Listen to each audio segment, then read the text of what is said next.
Hello, I'm David Benioff, one of the writers and executive producers. And I'm Dan Weiss, writer, executive producer. And I'm Alan Taylor, director of episodes 9 and this, which we were watching, episode 10. One of the great things about this title sequence, when Angus was first pitching his vision for it, was not just what you see before you, but that also certain locations would change in different episodes based on where the characters were traveling to. As I remember, there was a version where you guys thought about putting sort of map details as transitional shots within the show, and then that sort of evolved into this overview, which is great because it helps orient people, and then you can sort of, forget about it. This just gives people a chance to really just watch this and only this and take this in and not have to have it yank them out of the show. The great things about the sequence is each time I watch it, there's a different detail that I hadn't spotted before. You think about how many man hours of work, man and women hours of work went into creating this, and it's a phenomenal level of attention. I like the sort of homemade, sort of jerry-rigged machinery quality of it, even though it's not really, the period that the show represents. It has the right feel of being sort of mechanical and I don't know who somebody magical. over at 852 coined the term monk punk. It's very monk punk. I thought was a very nice. Is that a subset of steampunk? Yeah. More religious. I like that cut. And how the Better beer. Better beer.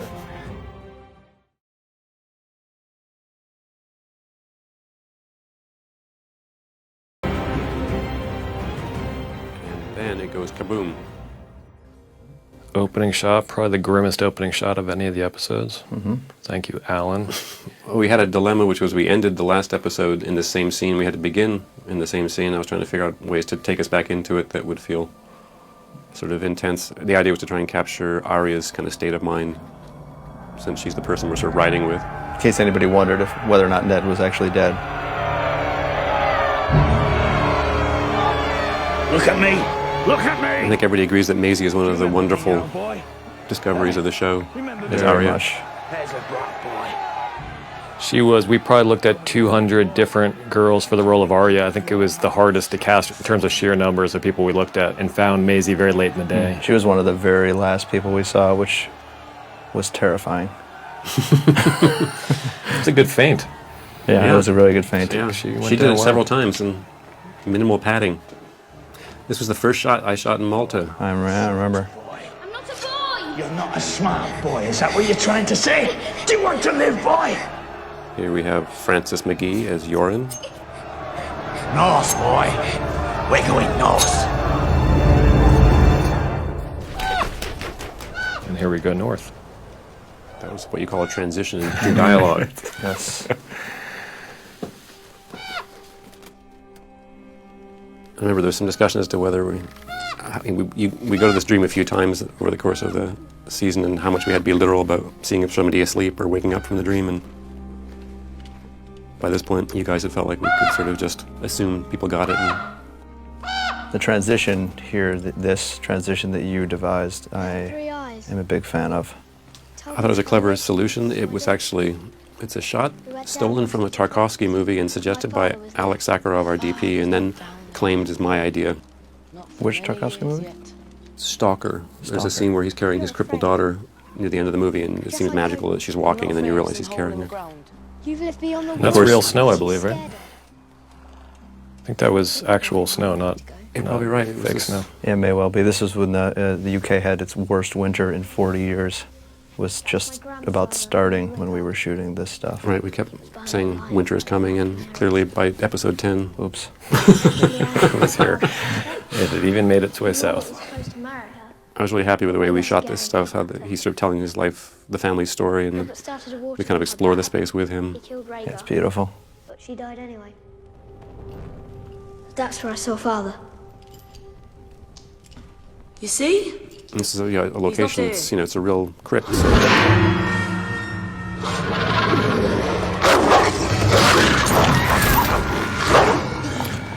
Very nice. Scary. I was scared. That was our direwolves were very good at growling, but you had to do like 20 minutes of warm-up to get them to in the Well, they were mood. such good, sweet dogs that to get them angry took a lot. Rickon was tricky casting. He doesn't have that many lines in the season, but when he does appear, it's important. And we finally found Art Parkinson, who's actually a local boy from here in Northern Ireland, who's just got such a perfect face for the character. And it's a real gravitas to him, despite his Tininess. Tininess a word, Alan? It is now. Great. Only naturally should be in your thoughts and dreams. But that doesn't mean that... Word is spreading about the death of Sean Bean's character, Ned. otherwise known as Ned. Yes, That Snow. guy. That's Snow. We just call him Poster Guy. Love the way this is shot. We're following Caitlin now. Also reacting to the death of her husband. Phenomenal actress, Michelle Fairley. Such a joy to work with. She would hang out between takes with the crew no matter how nasty the weather was. She was so low maintenance and fun to work with. We don't have many method actors in the cast. Between takes, they're all just having cigarettes thank and God. drinking coffee and hanging out. Makes for so much more pleasant an experience. No offense, method actors. This is Inch Abbey, which is a wonderful ruined church not far from here. This was one of those fun scenes to write with these wonderful characters that George created, and in the aftermath of Ned's death. But in the books, we don't get to see Catelyn and Rob interact when they've heard the news. And so to write for these two wonderful actors and see mother and son, having learned that their husband/father has been beheaded. Rob!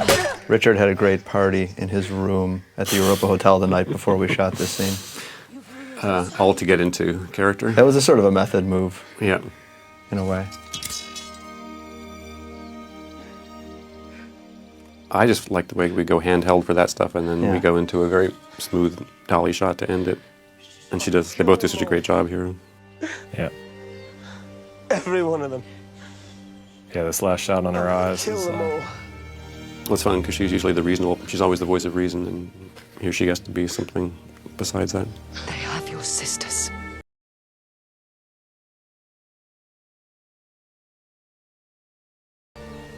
And then we will kill them all. I think that was a crowd-pleasing line. I think at this point, that is the voice of reason. The boar's great tusks, they bowed Lyrics it by ill Dan Weiss. Really? for good King Robert's health. Didn't we both do these? It took two people to write this I song. don't- yes. No one man could be. It's kind of a Lennon-McCartney thing. Our brave king cried, do your worst, I'll have your ugly head. You're nowhere near as Her face is so much fun to shoot. It's so beautiful. We were talking about Sophie before and how, because Sansa's not as beloved as Arya for some parts of the show, I don't think Sophie gets enough credit for being as good an actress as she is. In this sequence here is phenomenal. I mean, throughout the series, but this is one of her most memorable moments. his balls off and the boar did all the rest. I also love Cersei's nailing it by doing so little. It's really wonderful. Yes, Marillion, this character, is a character who in the books goes on to become a relatively important character in the third book. We had the opportunity to rip his tongue out instead of that. And so we just thought that in service to the first season, it would be worth sacrificing his... And he's already been established, right, at the inn Yeah, where Tyrion meets up with... That'd be better that this happened to somebody we had some investment in. So that way, if we didn't get a second season, at least we would have plucked someone's tongue out in season one. Or your tongue. If you got to keep Yes. one, which would it be? The scale of this set is so much fun to work in because it's so vast. You can do the close-ups with the whole room behind it. The way Jack Gleason sits on that throne is so perfect for that character.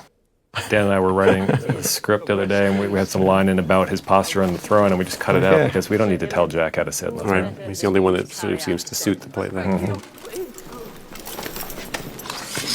Sir Ilan Payne.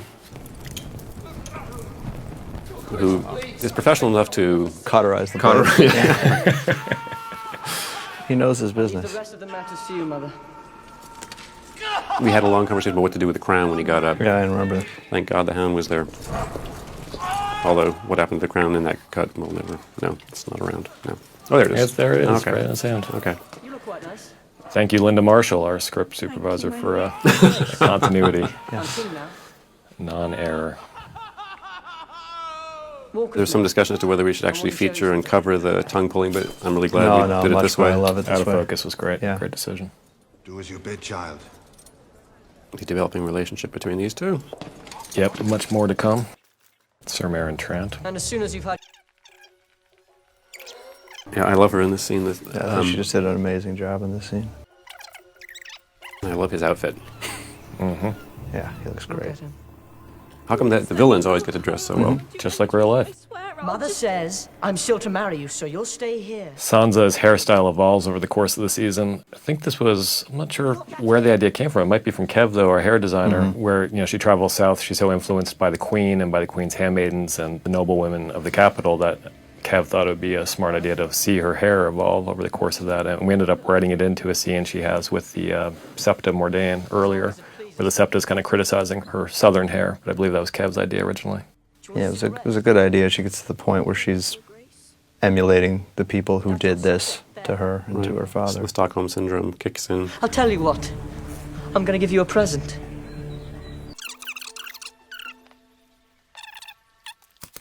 It's a good loophole that Joffrey's found to the rules. You can't strike your lady yourself, but you can have your bodyguard do it. With metal gloves. Yeah, makes total sense. Really good effects job Yeah. there. I would never know watching it, but that was an 8-foot fall into a green screen that they made look like a much deeper fall into stone. Will you obey now? I think the audience was very happy to see her showing at least some will for revenge there, from however briefly. Were you reading the message boards again, Alan? I'll look for you in I just sensed it in the in the In the zeitgeist. ether? Save yourself some pain, girl. Give him what he wants. Everyone denies looking at them, but you know, You'll be I needing actually that again. But I really don't. You do.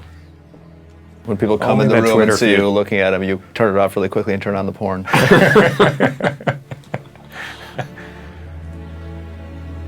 She's great in close-up.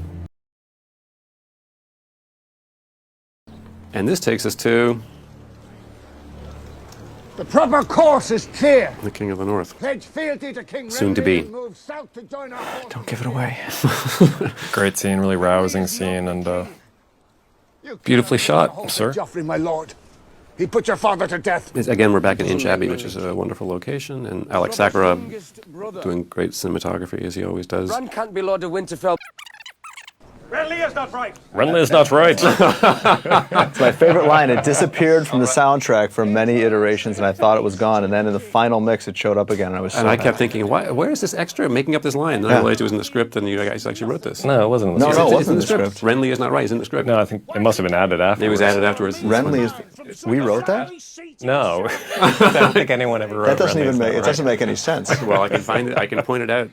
The reason I Sometimes like it lines is are added back in based on what was right, shot. right. That's true. The reason I like it is because it doesn't really make any There's sense. Mage Mormont, brief appearance. So. Again. It was the dragons we bowed to. And now the Great John has dragons come to really are respect dead. Rob. He started out thinking, who is this punk kid giving me orders? Then he gets his fingers bit off. Then he gets told to back off when he calls Rob a boy. And now, In the north. Yeah, nothing seems to create Rob loyalty. stepped to him in the yard, and now he's I love what bending the knee.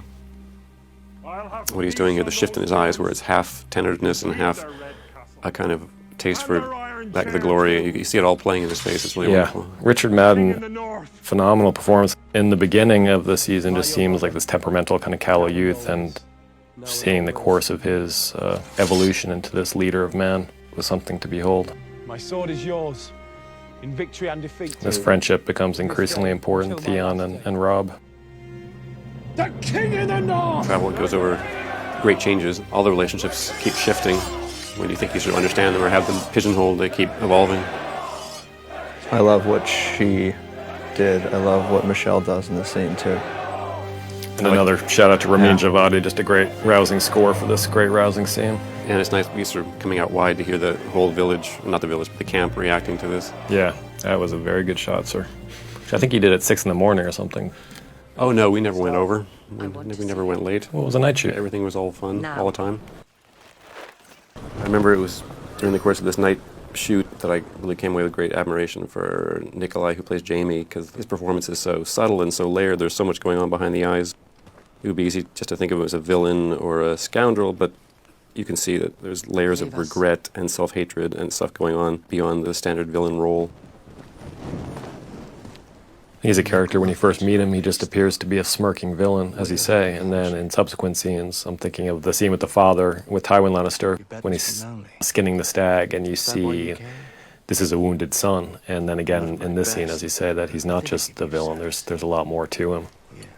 Slip out of that gown and we'll Different colors of Jaime Lannister, the Kingslayer, who becomes an increasingly important character as the series goes on.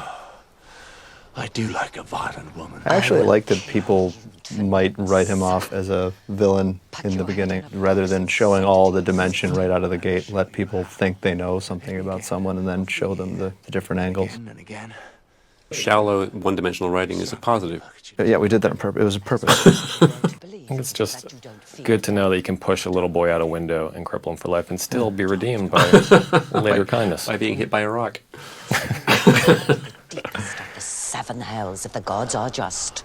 What gods are those? The trees your husband prayed to? Where were the trees when his head was... Luckily, it was very, very, very cold, so we saw it. Their breath. Yeah, getting the real breath in there wasn't a problem. The problem was having down south in King's Landing when characters would be inside and you'd see their breath because the paint hall was 36 degrees. There are no men like me. It's going to be 46 degrees this year, though, so it's going to be fine. How did he come to fall from that tower? I pushed him out the window. And here we are in the final episode of this season. Why? Making some progress on what happened in the first episode. I hoped the fall would kill him. Great characters, poor detectives, I'd say. Here's the moment that I love so much from his performance. She walks away and he's alone. After all the dialogue is over and done, the look on his face, he doesn't feel good about himself, he doesn't like himself, he doesn't enjoy being cast in this role. So I don't know, there's a lot going on there. What to say? It's funny, my daughters are dying to come meet That's right, he's Lancel on that show, because right? he's on that show that they love. Well, don't show them this. I don't know how to, yeah. Maybe they'll like him more. Have we captured Robb Stark yet? Not quite old enough for this scene yet. What's our next move? That tells a nice unintentional dig here. Get back into bed. Yeah, when he calls her old. Was it this exciting when you were young? Your daughters are going to be very excited when they sneak that one on the Blu-ray. They can freeze frame that. The Stark boy appears to be less green than we'd hoped. I've heard his wolf killed a dozen men and as many horses. Is it true about Stannis? Tywin Lannister, both actors who play his sons, Peter and Nikolaj, mentioned to me how perfect the casting was for Tywin because they needed somebody who could scare the crap out of him. And I think Dan Charles Dance first brought up Charles Dance. You'd seen Bleak House, maybe? Yeah, he plays Tulkinghorn in the BBC Bleak House from a couple years ago, and he was just... Do I think Charles Dance would be a great Tywin? Yeah, I watched that and said, yep. Have an easier time drinking from that cup than you will bringing Robb Stark. I don't know if we even read anyone else, do we? I mean, no. I think we just offered it to Charles. Yeah. I think that's true of all the characters, right? It just, we still have his yeah. sisters. You made a list. Ransoming Sir Jaime. No truces. We can't afford to look weak. We should march on them at once. First, we must return to Casterly Rock to raise They more. have my son! It's also one of my favorite costumes. His armor that he wears here, designed by Michelle Clapton, is phenomenal. Certain Japanese influence and... Yeah, it's a beautiful marrying of Western armor and samurai imagery, and he wears it so well. He wears it all the time now. Yeah. You go to Marks and Spencer, and there he is. He's shopping samurai in his armor in the gluten-free aisle. I don't think that was scripted, that little beat there with the wine. There were a couple of times like that where Charles took away his wine, and this one he stopped him, but he pours it. I would like to say that we invented that on the set, but I think that's in the script. Isn't Unless it? I'm reading one of these transcript scripts. No, I think it was actually in the script.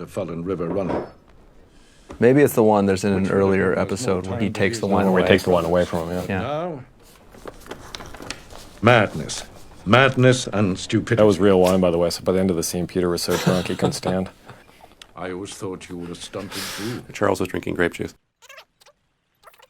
I kind of like the way Shay wears that tunic. Or is it a doublet? It's a doublet. It's a doublet. Sir Greg a doublet was Damn it. Isn't that a no. Michelle? So jerkins. Red Fork. The rest of us will regroup at Harrenhal. Harrenhal. That's a great word to say. He says it very well. Yeah. I'll be saying a lot of Harrenhal in season 2. I love the way coming up the way he says whore. You will serve Hua. the hand of the king in my stead. And one of the best parts of the scene is, of course, how he reacts. Tyrion reacts to for the first time, being told his paternity being acknowledged when he says, "You're my son." Why not my uncle? Why not anyone? It's funny because it's a role, what Charles does so well, the projection of stern authority, but this is a place you see around the edges of that into something else, and he does equally as good a job with that. One more thing. And you see where Tyrion's sarcasm comes I from. will not take that whore to court. What he told Jon Snow in the first episode, you wear it like armor, you can wear your weakness as an armor, and he's been doing that all along, Right. but now you see the roots of it. And it, Come into an encounter with this guy, without it, you're a dead man. beautiful, vast deserts of Malta. Yeah, that was actually It's actually a ocean. beautiful ocean view. Yeah. Which we broke Alan's heart by telling him we couldn't show the ocean because Yeah. the Dothraki had been riding away from the sea for months. It did look really good with the ocean, I'll give you that. But then the solution was you were able to shoot the ocean and replace it with the desert you just saw, which, to ruin the effect for you, is a CGI desert. Namibia. My It's a son. plate from Namibia. Where is he? I want him. Imported from Namibia. Yes. Where is he? The boy did not live. Jorah could get his own series. I mean, he's just so good. What do the women say? Write episodes for Jorah and his Can't wait for adventures. the spin-offs. They say the child was Monstrous. Mord's getting a sitcom, which we're all excited about. Mord the jailer. This is Mia Sotiro. Miri Mazdur getting her own With leather variety Revenge. show. She is a very good singer. She is a good singer and a great pianist as well. He was full of great Was a words. child prodigy on the piano. I warned you that only death can pay for life. We're in a garage somewhere in Malta here, right? The Yeah, it was a tent. thoroughly unpleasant location. Very strange, sort of leftover, unused convention space or something. With my son's life. Definitely some asbestos in play in that space. Come, I will take you to him. While we were shooting these scenes in Malta, we also had another unit going in Belfast. I think I was there with Dan Minahan directing, and And Dan was here with us in Malta. yeah, and we'd sort of check in at the end of the night and Watch see how, watch the dailies. Yeah, watch the dailies. It's a little schizophrenic. Never do that again. Luckily, this year, we'll be doing the exact same thing. a Carl who cannot ride is no Carl. The Dothraki follow only the strong. I'm sorry, my I think her makeup is fabulous here. She really looks She's been through a worse lot. for the wear. Yeah, it's one of the great things about Paul England is he's so good with the makeup. He's such a genius touch. He's also one of the just sweetest guys in the world, which is really important because that's who the actors spend so much time with. Usually at about 5 in the morning, they go in and sit down the trailer. I think Emilia has to be in for a couple hours. And the fact that you're there with Paul, I think, puts everyone in a good mood. Jason plays a very good lives. comatose man. This was really Last for life. probably one of the most difficult things. I think he said this is the most difficult thing he did. It's a lot Yeah. harder than you would think. You watch and you realize how Yeah. difficult it must be to do this. We have a scene later where she kisses him and her hair is actually in his eye and he managed to not blink the whole time. And it was like harder than doing stunts and being beaten up. I don't want you alone with this sorcerer. Didn't you have to be careful to make sure her hair didn't cross the ocean line because Yeah, it was 'cause very that- difficult to remove? What looks like distant desert there is actually ocean. We replaced it with that desert, so yeah. We tried to shoot You knew the what ladies I was either against the sky or against real ground like this shot. Just remember you guys sitting there with a viewfinder, like choosing angles literally just to make sure you didn't get her. If you go God's work. up 2 inches, it costs $100,000 more. He would have been the stallion who... It's one of the things that's really interesting about George's story is that these characters who do horrible things and then you learn their justifications for it, and often it makes perfect sense. So Yeah, you can't argue with them. yeah, her rationale here is this man was responsible for the rape and pillage of my village, for the massacre of all these innocents. He's going to go on to keep doing it to other villages, as would your son. Yeah, and the inverse of it is someone doing a very sympathetic, likable thing like Danny being good to her. You realize how sort of fatuous it is in the bigger Yeah. picture. I had healed men and women, beyond counting. In the streets I saw piles of heads.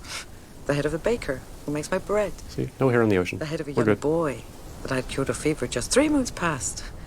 So, Her hair was black, so I think it was exactly easier. That you save. Because you become close to certain characters, and despite understanding Mary Mazder's rationale, I was happy when Daenerys burned her alive. It was a feel-good moment. Yeah, I'm kind of a Targaryen at heart. Everyone's got to pick a family at a certain point. Dan, you're a Frey. I'm a Frey. Alan is a Bolton. You are Wait, the family I've never heard of. You're a Hornwood. Hornwood? Who has the turtle? Is that the signal? Hornwood has like a moose. They have a moose. Who's the turtle? We cut the turtle out. We didn't want to see turtle flags. Moose is Bolton is not a loser. Bolton's a very significant. They're grim. They're the flayed men. Flayed men. Doesn't sound good either. I have a T-shirt that says I'm a Targaryen. I have a T-shirt that says I'm the world's greatest dad.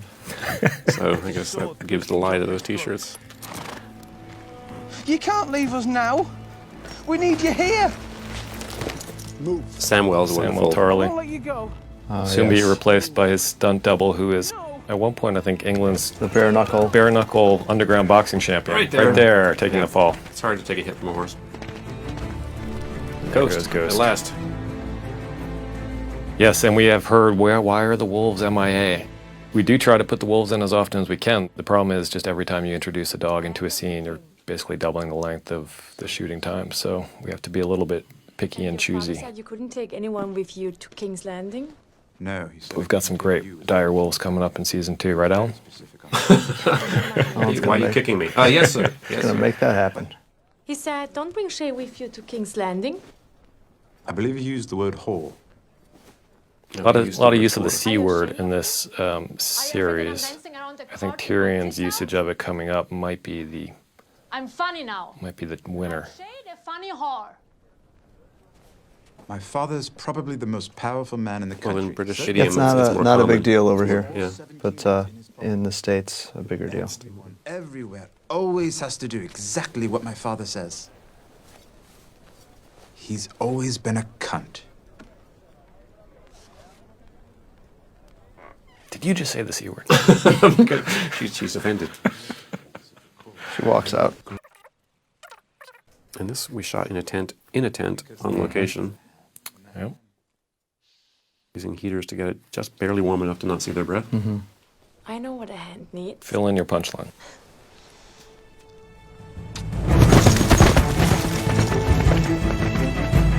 This was the night that the generator went down not once but twice. Yes. Camilla ran into a tree. Our master. equestrian ran into a mistress. tree. Our stunt person fell off his horse several times. That was close. Great. Every time I hear that squeal it's from all worth Samwell, it for Samwell's girly scream. Yep. Did we get him? Beautiful silhouettes, though. Yeah. That was a miserable night. I remember That's the problem. it Is the more miserable the nights, the better they end up looking. Back to where you belong. Camilla needed about 8 stitches, didn't she, after she Yeah, she almost ran to could a have branch? taken her eye out. And it wasn't during a scene. It was sort of killing time between takes as we waited for the generator to come back up. You said the words. I don't care about my She's words. tough. She is tough. She is. The shield that guards the realms. I remember from the camera tests we'd done initially that flame at night was one of the few places you could see a real difference between 35 and the Alexa. That said, it looks really, really good. Yeah, there are sometimes in hard sunlight that I was concerned, but I was pretty happy with what happened with flames. I think they look really, especially in this scene, I think it looks really, really nice. And that's Long Claw. Works as well for a wolf as a bear, I think. And available online, apparently. I have one in my garage. Great thing about Tommy Dunn, our armorer, is not only does he design these beautiful weapons, but he looks like he could chop you in half with any one of them. Yep.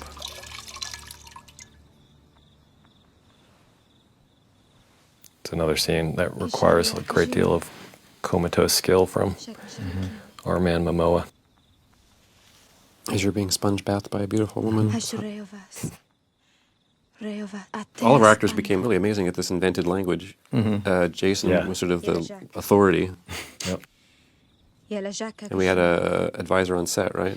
أنا زغرت لجون نجات أجن. Yeah, well, we had our dialogues, Brendan Gunn on set, and but the language was created by David Peterson, and he would not only send over the transcripts of the language written out, but also recordings, MP3 recordings that the actors would listen to, and Brendan Gunn would listen to, and then work with the actors getting it right. It's one of those decisions that, looking back on it at the time, I don't think we realized how much of a change you would have on the show. Dan, you were the one who tracked down the Language Creation Society? Yeah, it was way back towards the beginning of the process. We found the Language Creation Society and found David Peterson through them, but it really, as David said, I think it really does. It just makes all the difference in the world. When you think about scenes like Drogo rousing his troops to go invade Westeros after they've tried to kill his wife, trying to do that in English, it just would not have been the same whatsoever. Or the various scenes where Daenerys is trying to learn Dothraki. For us, it just made the world feel much more real. It really felt like she was joining a different tribe and trying to learn their customs, learn their language. And kudos to David Peterson for such an amazing job of creating a language totally fake, which sounds completely real. He does blink. He does blink. Credit to Jason, though. I mean, her hair is in his other eye. You can't see it, but He her blinks blonde once. hair. There Right comes at the the blink. end. There's a blink at the very end. Come on, no, there was not. Maybe we got rid of it. No, Oh, I yeah. think. Oh, yeah, I think we erased it. No, I think he Sorry. did a really good job, and you guys are trying to take credit. I think we should, while we're talking about Jason's blinks, we might also mention that Emilia did an absolutely dead-on, fabulous job over the course of this entire scene. A lot of Dothraki experts, though. Ian Glenn did a great job with his Dothraki as Jor, someone who'd known it for a few years. And this is like a reverse. I was just talking about the acting. Oh, acting. Reverse Yeah. Desdemona. Not Dothraki. That is but the reverse Desdemona. Finally. Sounds dirty. It's very tough to pull off, but Alex Sakharov has mastered it. Kings. Yes. There have been some strong feelings about this scene. You know, I was concerned about it before we shot it, and I wound up sort of loving it. It was really hard to structure. You've only got one thing to cut to the whole time, and the gradual reveal of who else might be in the room. He did an amazing job. We did, I don't know how many takes, different frames, and he just nailed it every time. It's a very long monologue, and he never went off. They're complicated men, but I know how to serve them. And keep on. When you guys first suggested it, I thought it was a very sort of ballsy thing to do in the final episode, where you're sort of trying to pull everything together to have a scene that feels totally tangential and sort of takes a long moment. Thousand melodies. But it's cool, after the tragedy of what we just experienced, it's nice to take a break, and it does spin this character and let people know that even seemingly secondary characters are actually more three-dimensional than you expect them to be, and that there's more going on in everybody. Away before my eyes. He's such a good actor, and for most of the series, he has a few lines in a scene, and always good, always delivers them perfectly, but you've never really gotten to see him on his own. Robert Baratheon, entirely different animal, powerful man, great I warrior. really love the way you chose to break it down, though. It wasn't written that way. It was a very skillful way to gradually reveal what was really going on in this room. Another place where Esme is forced to act as if it's quite warm in a room that was basically an icebox. Yeah. Did you do breath removal on this? Because we were seeing his breath. It was that cold. We did a fair amount. We're on a soundstage in Belfast, sort of a soundstage, and the doors are right next to the set, and it was as cold on the set as it was outside. Oh yeah, probably colder. Late December. Strong military mind. Stern. Sternness in defense of the realm is no vice. He added a lot of nice touches like that.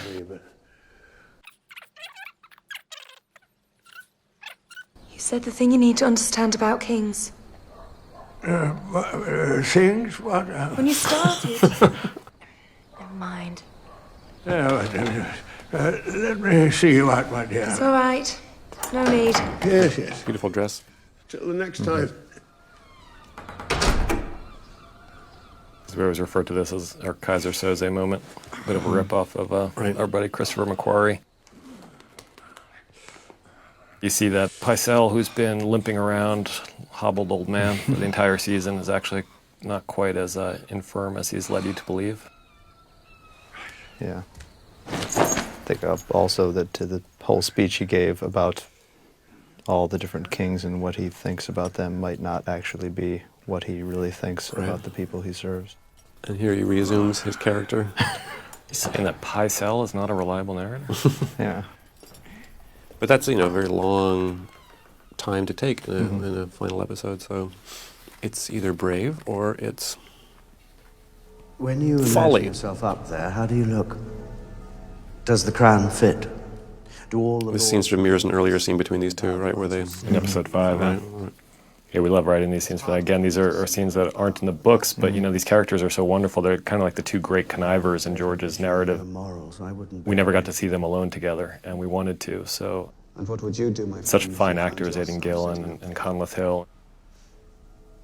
I must be one of the few men. Kind of a gift for screenwriters. And these writing two guys dialogue who are for just scenes. rivals, and they also must have a deep respect for each other since they're the only two people in the kingdom who can really do what they do. I liked starting coming over the throne of the swords. We called it the Planet of the Apes shot. Yeah. Do you spend a lot of time wondering what...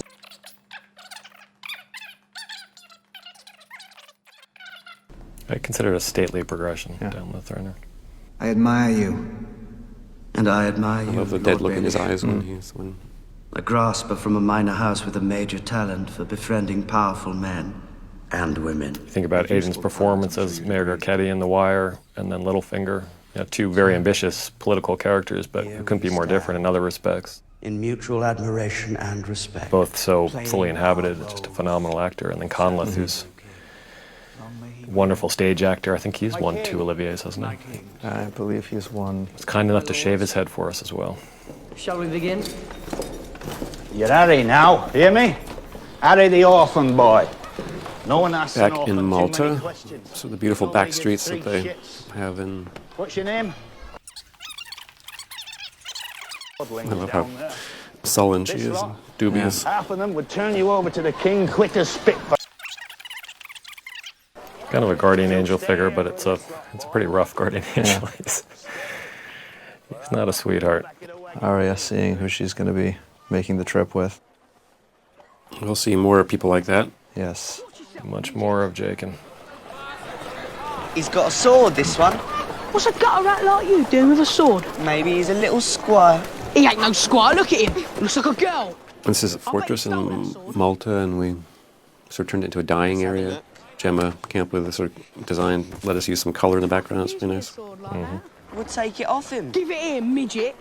Look at him. Hapai and Lami in the books are introduced in book 2. We went to see the very beginning of Arya/Aerys' journey here, so brought them in a little bit earlier. She's got the sword in her left hand there. It's Arya in the books is left-handed, and we'd been watching Maisie train left-handed with the sword fighting for months, and then somehow learned that she was right-handed and that she had practiced the whole time left-handed because that's the way the characters are in the books, and she wanted to be true to the character. Wow, okay. That is method. I already admired her, and now I'm intimidated. That is hardcore.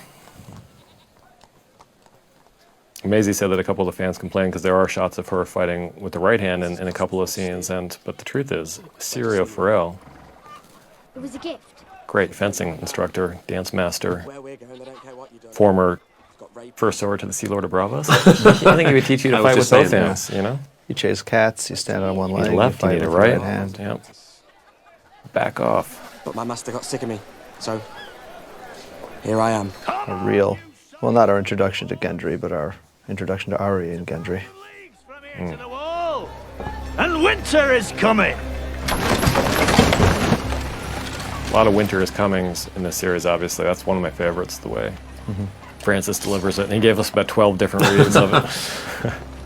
Winter is coming. There was one that was a real rawhide version that I liked a lot. Now here, there was supposed to be something in the back of that shot. Yes, the She's sept. looking back at it, and it went away. We just decided that it sort of ultimately ended up drawing your attention away from where it should be, which is on her face. I just wanted to explain to all the viewers at home that I framed that for a reason, not to hold it against me. Bring me some beer at least. You look exhausted. This is the first time we realized that Jon Snow is officially back. He's returned to Winterfell. Yeah, we ended the previous scene not clear on whether he was going to go with the boys or not, although you got the sense that once he took the sword, he was going to keep his vows and return to the wall. In Molestown.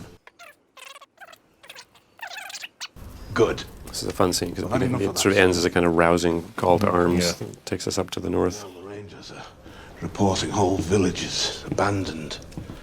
At night, they see fires blazing. It's another thing we sort of pulled up from book 2, didn't we? A captured wildling swears the tribes are uniting in some Sending them up north of the wall. I'm trying to remember. My memory gets garbled between the books and the show.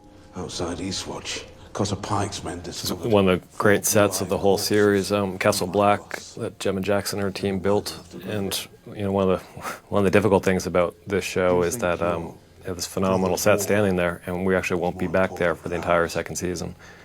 As Jon Snow's venturing north of the wall and won't be back for some time. So you've got Castle Black. You've also got the Erie set, which is one of the other phenomenal sets, which will also stand vacant for the entire season, or might even have to be struck and rebuilt. Because I want you and your wolf with us when we ride out. Yeah, Castle Black was fun to shoot in because the interiors and the exteriors were all practical. You could walk in and out. It was like being in a whole world, and built into that stone face of the quarry, so that the environment itself continued the world.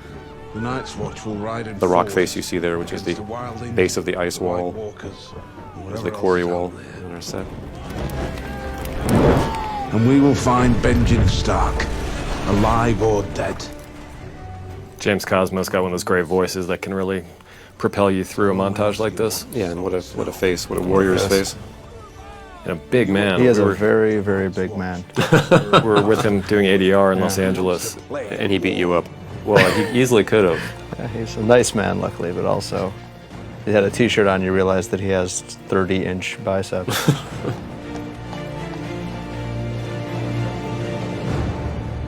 Here we go. What will they find out there? We come to the Piece de Resistance.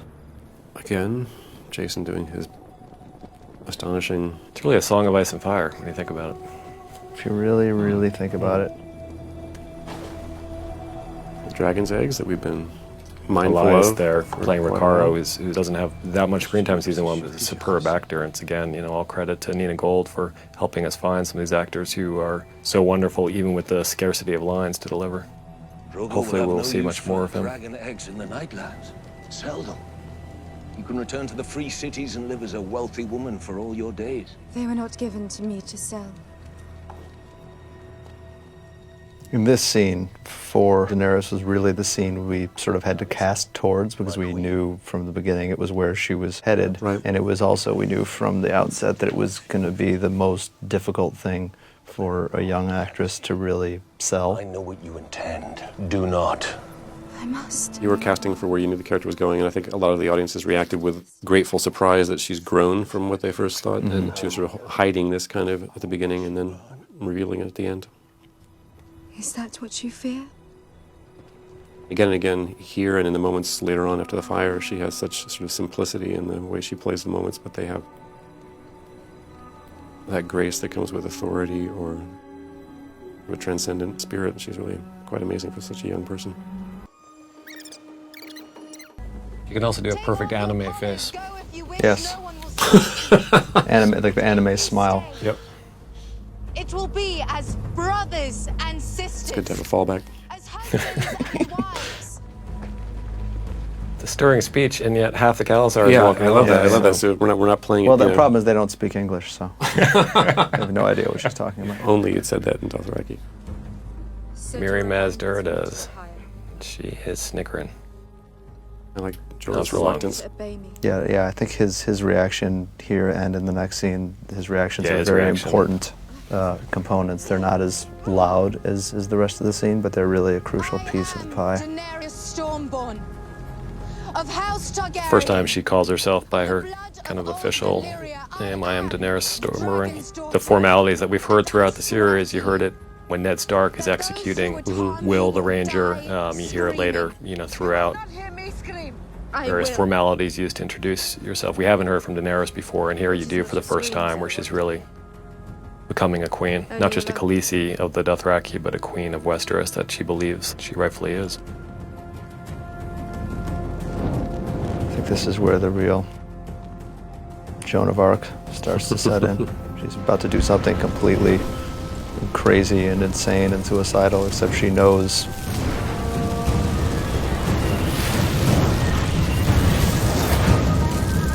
We were working on the scene together, and we were still debating how much she knew and how much she sensed and how much she knew at some level but not consciously.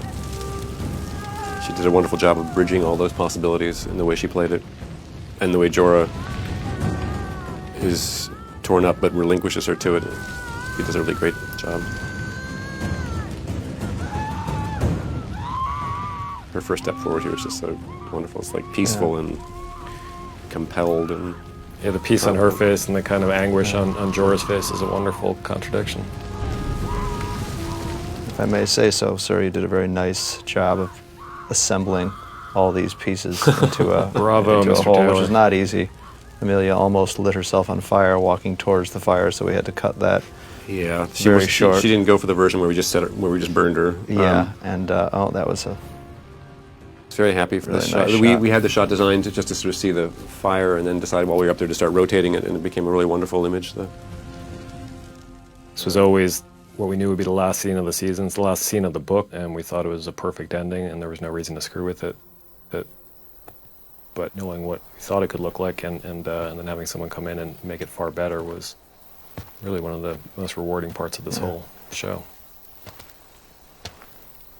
This was a funny scene to shoot because our intention was to have it seem like early dawn, so we had to shoot it at magic hour, and you can only get about one shot off at magic hour.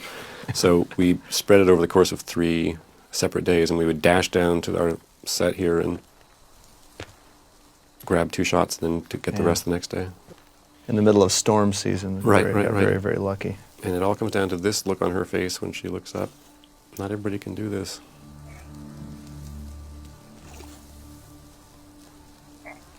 Look on her face and a look on Jorah's face reacting to it. Yeah, here and when he... And this fella. The look on his face. Hello, little Drogon.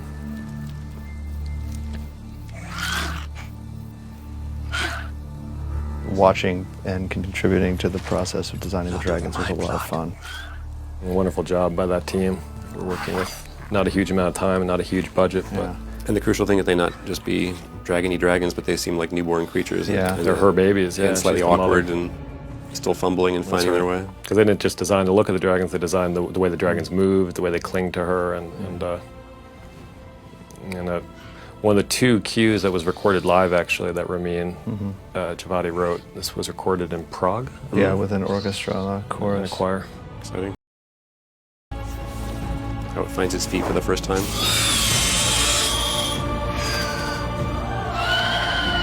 Endless battles about this moment in the queue up here. I think we finally came up. We got it pretty good at the end. Having the dragon's voice echo over silence. Yeah, that seemed to be the a cue, crucial moment. That turned out to be the right choice. I think we were fighting you on it while, Alan, but you were right. Alan always wins. Yeah, know right. about Alan. He always wins. Wait a second, I got a list here. Yeah, we have it. We know we're going to win eventually on all these points. Alan wanted to have Ned stand up and get away, though. I think. I know. I'm sure a large Can't portion of do the that. audience. It's impossible. He has no head. A large part. And you're like, it doesn't matter. It's a fantasy world. Arya should rescue him. It will be much more exciting. A lot of the audience would agree with me on that one. Yeah. Yeah, apparently. And we'd have him around for this season, besides just flashbacks. Voiceover. Arya. Feel the Force. Feel the Force.